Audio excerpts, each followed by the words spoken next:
Gente, sabe? Na minha escola, eu tentei fazer um trabalho de matemática. Mas, né? Tem que montar formas. Já montei essa. Peraí, vou pegar outra. Essa daqui ficou horroroso. Ficou aqui com um trocinho. Ficou horroroso esse. Peraí. E agora eu vou ter que fazer mais um. Não, mais dois.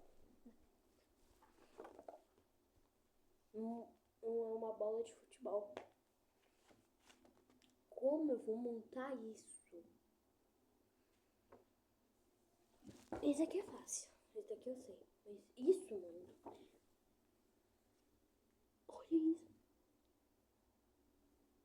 Eu nunca vou conseguir. Tem que destacar primeiramente. Como eu vou destacar isso? Olha o tamanho, maior que minha cabeça.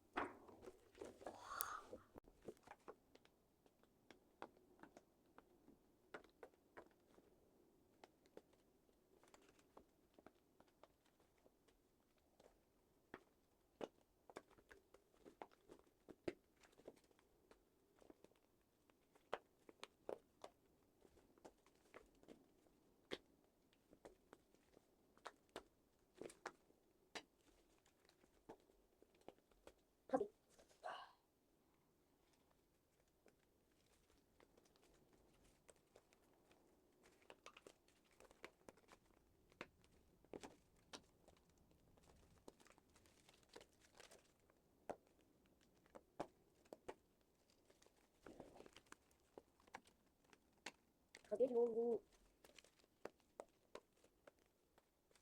Ai, meu Deus, coisa de destacar, sabe? Parece uma colher, sabe? Aí depois eu venho com a tesoura, sem ponta. Não, eu tô pedindo. Eu vou colocando esses pontinhos que fica, porque é de